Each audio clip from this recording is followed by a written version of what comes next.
সুপ্রিয় শিক্ষার্থীরা, আসসালামু আলাইকুম। আশা করি আপনারা সবাই ভালো আছেন। আলহামদুলিল্লাহ, আমিও ভালো আছি। আজকে আমরা আলোচনা করব বাংলা ভাষার উৎপত্তি এবং শ্রেণীবিভাগ সম্পর্কে। বাংলা ভাষার উৎপত্তি এবং শ্রেণীবিভাগ সম্পর্কে আমরা হয়তো সবাই মোটামুটি একটা ধারণা পেয়ে আছি, কারণ আমরা ছোটবেলা থেকে যেই ব্যাকরণই আমরা ব্যবহার করি না কেন, সেখানেই প্রথমে যে টপিকটা থাকে সেটা হচ্ছে ভাষার উৎপত্তি এবং শ্রেণীবিভাগ সম্পর্কে। তাই আজকের আমাদের এই টপিকটা অনেক গুরুত্বপূর্ণ এবং আমাদের জন্য অনেক উপকারী হতে চলেছে। মূলত বাংলা ভাষার জন্ম হচ্ছে ইন্দো ইউরোপীয় নামক একটি ভাষা গোষ্ঠী থেকে।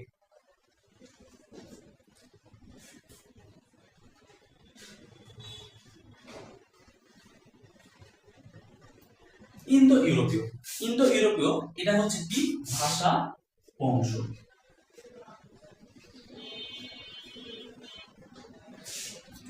এই ইন্দো ইউরোপীয় কথাটি শুনলে প্রথমে আমাদের ইন্দোনেশিয়ার কথা মনে হয়ে যায়, আর ইন্দোনেশিয়া একটা দেশ এবং ইন্দো ইউরোপীয় একটি ভাষা বংশ, এটা আমাদের মাথায় রাখতে হবে।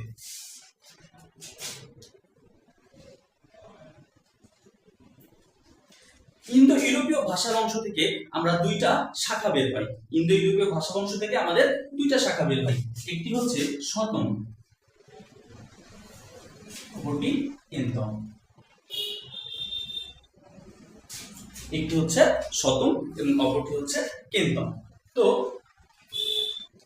আমরা প্রথমে বলেছি কি ইন্দো ইউরোপীয় বলতে ইন্দো হচ্ছে ইন্ডিয়াকে বোঝাচ্ছে, অর্থাৎ ভারতের আশেপাশের যে অঞ্চলটা সেটাকে বোঝানো হচ্ছে, এবং ইউরোপীয় বলতে টোটাল ইউরোপ মহাদেশের যে অঞ্চলটা বা ইউরোপ মহাদেশের যে দেশগুলো আছে সেই সব দেশের ভাষাগুলোকে বোঝানো হচ্ছিল।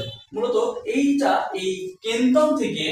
কেন্তম ভাষাগোষ্ঠী থেকে এই ইউরোপীয় ভাষাগোষ্ঠী বা ইউরোপীয় যে ভাষাটা, ইউরোপের লোকেরা যে ভাষাটা ব্যবহার করে সেটা হচ্ছে কেন্তম শ্রেণী থেকে উৎপন্ন।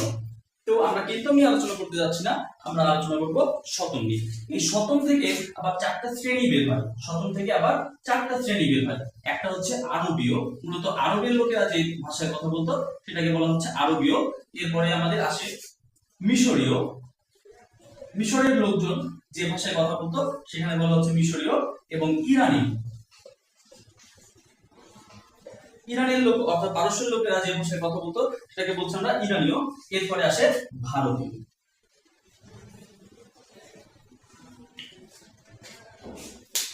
তো ভারতের লোকেরা যে ভাষায় কথা বলতো সেটাকে বলছি আমরা ভারতীয়। এরপরে আমাদের জানতে হবে যে ভারতে তখন কারা বাস করতো। ভারতে মূলত অনার্য জাতি বসবাস করতো। কারা বসবাস করতো? অনার্য জাতি। আর আমাদের তো সেই সময় ভাষার নাম ছিল অনার্য ভাষা। এরপরে ভারতে আসে হচ্ছে আর্য সম্প্রদায়। আর্য সম্প্রদায়েরা ভারতে চলে আসে। এরা আর্যরা এখানে আমাদের অনেক ভাষাবিদরা অনেক রকম কথা বলেছে, কিন্তু আমরা আর্য শ্রেণী আসে মূলত ভারতের কোনো একটা দিক থেকে অথবা বাইরের কোনো একটা দিক থেকে। এটা আমাদের এখন জানার বিষয় নয়। আমরা যেটা দেখবো সেটা হচ্ছে যে ভারতীয় যে আর্য, এটা আসলো কই থেকে। এখানে আমরা মূলত ভারতে যে অনার্য জাতিরা বসবাস করত সেই জাতির সঙ্গে আর্য সম্প্রদায় যারা আসে তারা মিশ্রিত হয়ে একটা ভাষা তৈরি করে, সেটার নাম হচ্ছে ভারতীয় আর্য ভাষা। এখন এই ভারতীয় আর্য থেকে আমরা দেখতে পাই যে দুইটা ভাষা বের, দুইটা শাখা বের হয়। এটা হচ্ছে একটা লিখিত রূপ এবং একটা মৌখিক রূপ। লিখিত রূপটা হচ্ছে সংস্কৃত এবং মৌখিক যে রূপটা সেটা হচ্ছে প্রাকৃত। মৌখিক রূপটার নাম আমরা প্রাকৃত এবং লিখিত যে রূপটা আছে সেই রূপটার নাম হচ্ছে সংস্কৃত।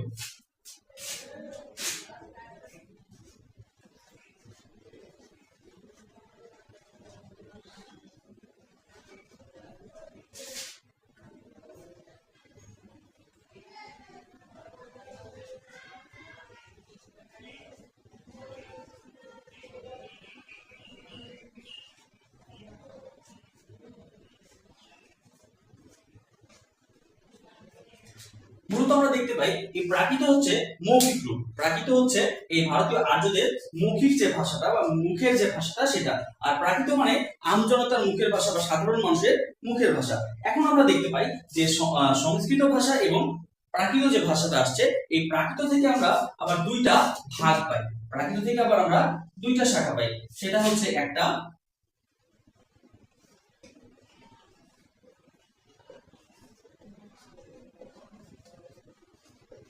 গৌড়ীয় প্রাকৃত এবং অপরটি হচ্ছে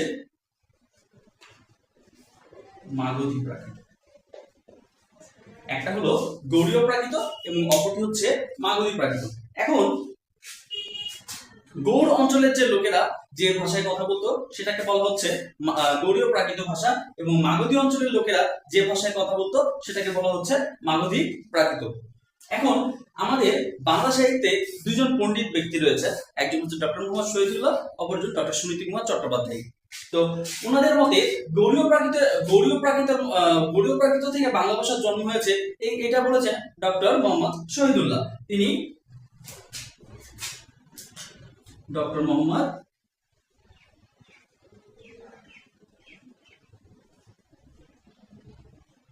শহীদুল্লাহ ইনি বলেছেন বাংলা ভাষার জন্ম হয়েছে সপ্তম শতকে। কত শতকে? সপ্তম শতকে। এবং ডক্টর সুনীতি কুমার চট্টোপাধ্যায় উনি বলেছেন মাগধী প্রাকৃত থেকে বাংলা ভাষার জন্ম। ইনি বলেছেন ডক্টর সুনীতি কুমার, ইনি বলেছেন দশম শতকে বাংলা ভাষার জন্ম। অর্থাৎ তাদের মধ্যে দাপুরাল সম্পর্ক আর কি, একজন এক কথা বলে আর একজন তার ঠিক বিপরীত কথা বলছে। তো এখান থেকে আমরা দেখছি যে একটা ভাষা বের হচ্ছে যাকে বলা হচ্ছে অপভ্রংশ। এটা মূলত এই যে ভাষাটা মাগধী প্রাকৃত বলেন বা গৌড়ীয় প্রাকৃত বলেন, এটা একটা বিকৃত রূপ। বিকৃত রূপটা হচ্ছে অপভ্রংশ। এই অপভ্রংশ থেকে আসছে সরাসরি একটা ভাষা বের হচ্ছে। এই অপভ্রংশ হচ্ছে বিকৃত রূপ। এই প্রাকৃত যে ভাষা গৌড়ীয় বা মাগধী প্রাকৃত, এটারই বিকৃত রূপ হচ্ছে অপভ্রংশ। এখন এই অপভ্রংশ থেকে আমরা একটা সরাসরি একটা ভাষা বের হচ্ছে যেটাকে বলি বঙ্গ কামরূপী। বঙ্গকামরূপী। এখন এই বঙ্গকামরূপী ভাষা থেকে আমরা তিনটা ভাষা, একটা হচ্ছে বাংলা, অসমিয়া এবং উড়িয়া। এখন এই যে বঙ্গকামরূপী থেকে যে বাংলা ভাষা আসছে, এটা আমাদের ভাষা, আমাদের বাংলা ভাষা, এবং আমাদের পার্শ্ববর্তী যে রাজ্য রয়েছে ভারতের, আসাম রাজ্য, সেই আসাম রাজ্যের ভাষা হচ্ছে অসমিয়া, এবং আমাদের ভারত মহাদেশের যে উড়িষ্যা নামক যে রাষ্ট্র রয়েছে সেখানকার ভাষাটা হচ্ছে উড়িয়া। তো আমরা আবার দেখি যে বাংলা ভাষার জন্ম মূলত ইন্দো ইউরোপীয় ভাষাগোষ্ঠী থেকে। এই ইন্দো ইউরোপীয় ভাষাগোষ্ঠী থেকে দুইটা শাখা বের হয়, একটা শতম এবং অপরটি কেন্তন। এই শতম থেকে আবার চারটা ভাষা পাই, আরবীয়, মিশরীয়, ইরানীয় এবং ভারতীয়। এবং ভারতীয় থেকে আসে কারা? ভারতীয় আর্য সম্প্রদায়। আর ভারতে আগে বসবাস করতো কারা? অনার্যরা। যখন আর্যরা ভারতে প্রবেশ করে তখন আর্যরা এই ভারতের মানুষের সঙ্গে মিশে একটা ভাষা তৈরি করে যেটাকে বলা হয় ভারতীয় আর্য ভাষা। এখানে আমরা একটা বিষয় লক্ষ্য রাখবো যে আর্যরা যখন আনুমানিক 1500 অব্দে ভারতে আসে এবং তারা যে ভাষা তৈরি করে, তাদের একটা যে নিজস্ব ভাষা ছিল, সেই ভাষাটা হচ্ছে বৈদিক ভাষা, যেটা আমরা জানি ধর্মগত বেদের ভাষা।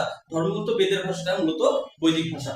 তো যাই হোক, ভারতীয় আর্য থেকে আমরা দুইটা অংশ পাই, একটা হচ্ছে প্রাকৃত ভাষা আর একটা সংস্কৃত ভাষা। সংস্কৃত ভাষাটা হচ্ছে লিখিত রূপ, যে কোনো ওই ভারতীয় আর্যদের যে ভাষাটা সংস্কৃত, সেই ভাষাটা হচ্ছে লিখিত রূপ, এবং সেটা মৌখিক রূপটা হচ্ছে প্রাকৃত ভাষা। এখন প্রাকৃত ভাষা বলতে আমজনতার ভাষা বা সর্বসাধারণ বা সাধারণ মানুষের মুখের ভাষাকে আমরা প্রাকৃত ভাষা বলি।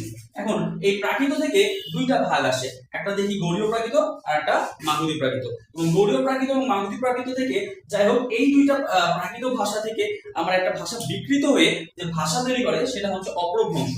সেই ভাষাটার নাম হচ্ছে অপভ্রংশ। এই অপভ্রংশ ভাষা থেকে আসে বঙ্গকামরূপী নামের একটা ভাষা, আর যে ভাষা থেকে সরাসরি বাংলা ভাষা আর উৎপত্তি হয়। ধন্যবাদ সবাইকে।